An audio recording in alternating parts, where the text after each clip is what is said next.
여러분들의 종목별 대응 방법도 알려드리도록 하겠습니다. 첫 번째 종목은 한국금융지주 71,100원에 비중 17%입니다. 오랜만에 맛본 빨간 맛이 아닐까 싶으신데 매수 가격보다 살짝 수익 중이시거든요. 이 종목이야말로 수익 실현하고 갈까요? 네, 지금 현재 가격이 일단은 한국금융지주의 경우에는 최근에 시세가 굉장히 좀 강했던 종목이에요. 올라오고 나서 이제 눌리고 또 올라오고 나서 눌리고. 근데 제가 볼 때는 아직까지는 한 번쯤은 더 기대를 해볼 수 있는 그런 시기가 아닐까 생각이 들기 때문에 일단 물론 수익이긴 하지만 만약에 비중이 좀 많다면 비중을 한 절반 정도는 줄여놓고 보셔도 상관없어요. 하지만 비중이 뭐 많지 않다면 한 10% 정도 그 정도라면 이 경우 그냥 들고서 가셔도 괜찮을 것 같아요. 그래서 지금 한국금융지주는 오늘은 매수는 가급적이면 좀 안 하시는 게 좋아요. 위 고가권에서 움직이는 종목들은.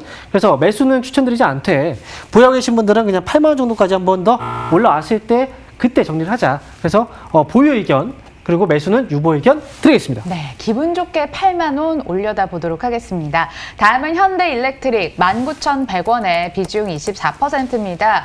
혹시 28,000원 보고도 못 파셨을까요? 수익 구간을 워낙 이게 너무 짧게 줘서 대응하기 어렵지 않으셨을까 싶은데 추가 매수로 더 끌고 갈까요? 네, 앞에 그 흐름하고 상당히 비슷하죠. 올라오고 밀리고 올라오고 밀리고 참 이 기업도 지금 사실 고민이 좀 많이 되는 기업이거든요. 근데 지금 이제 추가 매수의 관점에서 본다면 손실 중이라고 해서 그냥 추가 매수를 하면 안 돼요. 이 추가 매수를 할 때는 정말 신중하게 해야 됩니다.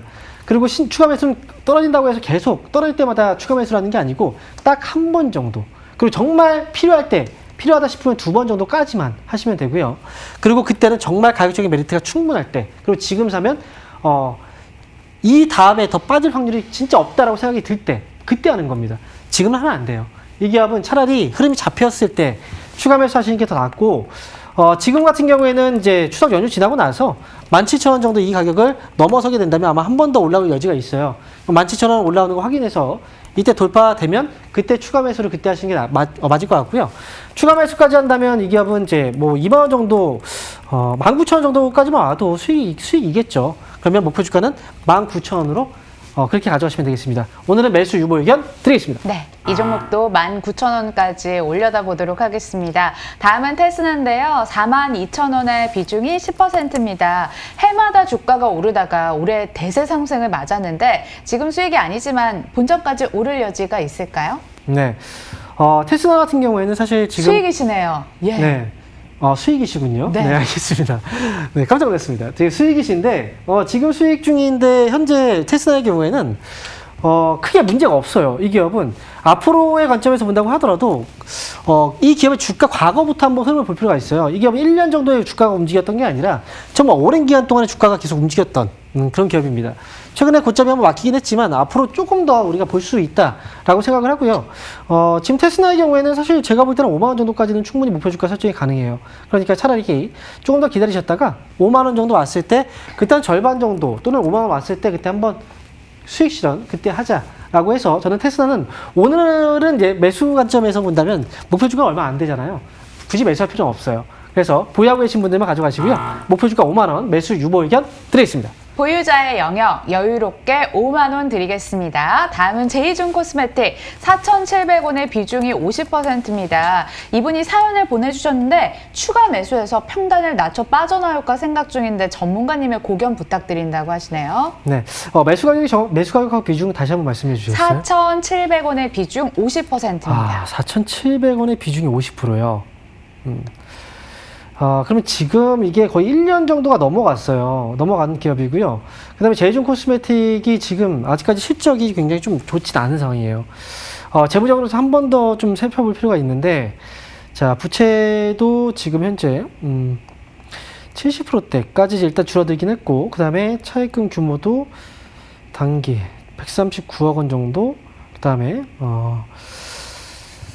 지금 당장은 추가 매수할 필요는 없습니다. 지금 당장 추가 매수할 필요 없고요. 그리고 일단 50% 정도의 비중이잖아요. 제가 볼 때는 이 기업은 만약에 여기서 추가 매수를 하잖아요.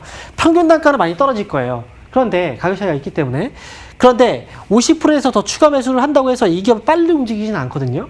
제가 볼 때 50%는 다른 종목에 투자하는 게 맞을 것 같아요. 근데 이 기업은 가지고 있으면 다시 올라올 거예요. 분명히 올라갈 거고, 제가 볼 때 목표 주가는 매수 가격이 그렇게 높은 가격은 아닙니다. 지금 화장품 관련주들은 앞으로는 분명히 시세가 나올 수 있는 그런 분위기가 마련이 될 건데, 지금 당장은 아니라고 해서, 그래서 지금 말씀드리는 거예요. 이 기업은 추가 매수할 필요 없어요. 그냥 가지고 계세요. 그러면 아마도 4,000원 정도까지 일단 왔을 때 그때 다시 한번 문의 주시면 될 것 같고요. 제이준 코스메틱은 매수 유보 의견 드리겠습니다. 비중 늘리시지 마시고 제이준 코스메틱 조금 더 여유롭게 바라봐 주세요. 다음은 ITM 반도체 71,100원에 비중 20%입니다. 시청자님 매수 단가보다 5만 원대가 더 가까워져 버린 현 주가인데 어떻게 해야 잘 빠져나올까요? 네, 71,100원에 지금 매수를 하셨어요. 그러면 진짜 대단해요. 지금 어떻게 이렇게 딱 고점에 매수를 하셨을까? 근데 상당히 많아요. 이렇게 매수하시는 분들이. 정말 이렇게 만약에 이제 내가 평소에 매수를 했을 때 보통 저렇게 고점에서 많이 잡는다라고 하면 그런 분들은 내가 매수를 하고 싶은 종목은 사지 마세요. 네, 그게 나아요. 차라리. 지금 ITM 반도체 같은 경우에도 지금 첫 번째 문제가 뭐냐면 이 기업은 역사적으로 지금 시세가 짧아요. 2019년도에 상장되고 나서 지금 주가의 그 변동폭 자체가 크지 않거든요. 많지가 않아요. 고점도 지금 역사적인 고점이 나오고 나서 떨어지는 거고, 지금 하락이 나올 때 어디까지 떨어질지에 대한 어떤 감이 사실상 확실하게 이 가격이 저점이다라고 얘기할 수 있는 그런 자리들이 안 보이거든요.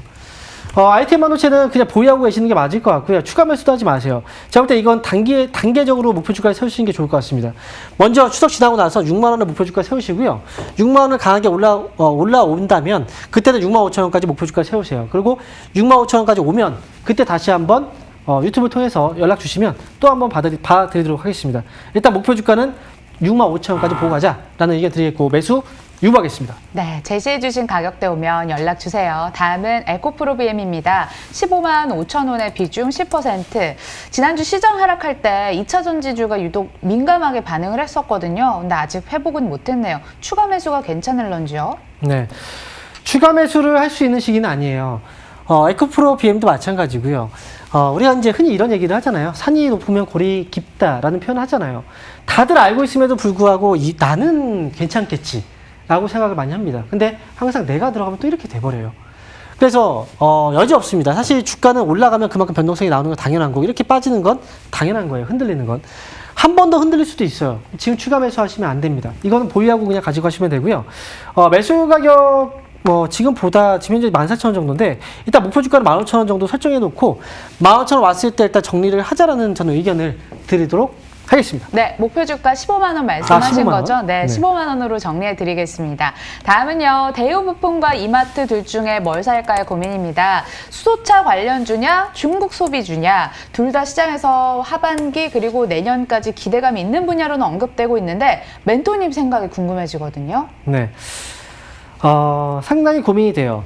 제가 볼 때 이제 이마트 같은 경우에는 시세가 사실 많이 나왔거든요.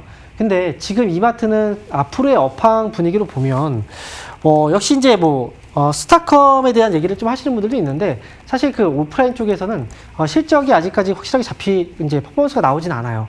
그래서 이 부분은 지금 이 정도까지 올라왔다면 사실 조정이 또다시 나올 수 있다고 생각이 들어요. 그래서 이마트는 지금 현재 매수의 관점에서 보기는 조금은 힘들지 않을까 생각을 하고, 대부품 같은 경우에는 사실 이슈적인 부분에서는 좀 굉장히 좀 있는 종목이에요. 차라리 매수를 하게 된다면 추석 연휴 지나고 나서 대부품을 들어가서 단기로 한번 올라왔을 때 빠져나오는 전략이 맞지 않을까 생각이 들어요. 그래서 대부품 쪽으로 이제 보도록 하겠고요. 이 기업은 3,100원 정도, 3,200원 정도 목표 주가로 보시면 되니까, 다만 오늘은 아닙니다. 추석 지나고 나서 보세요. 그래서 매수 유보 의견 드리겠습니다. 추석 연휴 지나고 대우 부품을 3,200원짜리까지 목표해 보도록 하겠습니다. 다음은 넥슨GT인데요. 2만 원의 비중 30%입니다. 게임주는 우리 황민영 멘토님께 꼭 진단받고 싶어지죠. 서든어택의 회사 넥슨GT 맞죠? 신작 기대감이라든지 이런 주가를 더 올려 세울 만한 모멘텀이 있습니까? 사실 그 넥슨GT는 이 서든어택에 대한 기대감 때문에 과거부터 주가가 계속 움직였던 기업이거든요. 근데 서든어택이 이제 그 다음 버전이 나왔는데 실망감을 좀 줬고, 그리고 나서 이제 계속 주가가 오르지 못했다가 사실 이번 시기에 신작에 대한 어떤 기대감도 포함이 되겠지만 결국은 게임주들이 올라온 이유는 우리가 집에 있기 때문에 그래서 코로나19 관련 비대면 관련주로 많이 움직였던 거예요. 넥슨GT 같은 경우에는 사실 그 지난해와 좀 다른 이유는 실적적인 부분은 이미 좀 턴어라운드가 좀 되기 시작을 했어요. 그런데 주가는 아직 비싸요. 그래서 이 기업은 지금 사시면 안 됩니다. 보여 계신 분들만 잘 올랐을 때 빠져나시는 게 좋을 것 같고요. 매수는 유보 의견 드리겠습니다. 네, 지금 자리 비싸다고 정리해 주셨습니다. 다음은 유니캐스트 11,800원의 비중 20%입니다. 지금 가격과 큰 차이가 없어서 뭐 세금만 눈 찔끔 감으면 뭘 해도 선택의 기회는 열려 있거든요. 네, 선택의 기회가 열려 있어서 다행입니다. 유니캐스트 같은 경우에는 지금은 한번 정리를 할 때가 됐습니다. 정리하시고 나서 추석 연휴 지나고 다른 종목으로 가시는 게 좋을 것 같아요. 그래서 유니캐스트는 정리 의견 드리겠습니다. 네, 유니캐스트의 매수 유보 사인까지 드리면서 주첸콜 오늘 굿바이 마무리 짓도록 하겠습니다. 행복한 추석 보내주시고요. 저희는 월요일에 다시 뵐게요. 고맙습니다.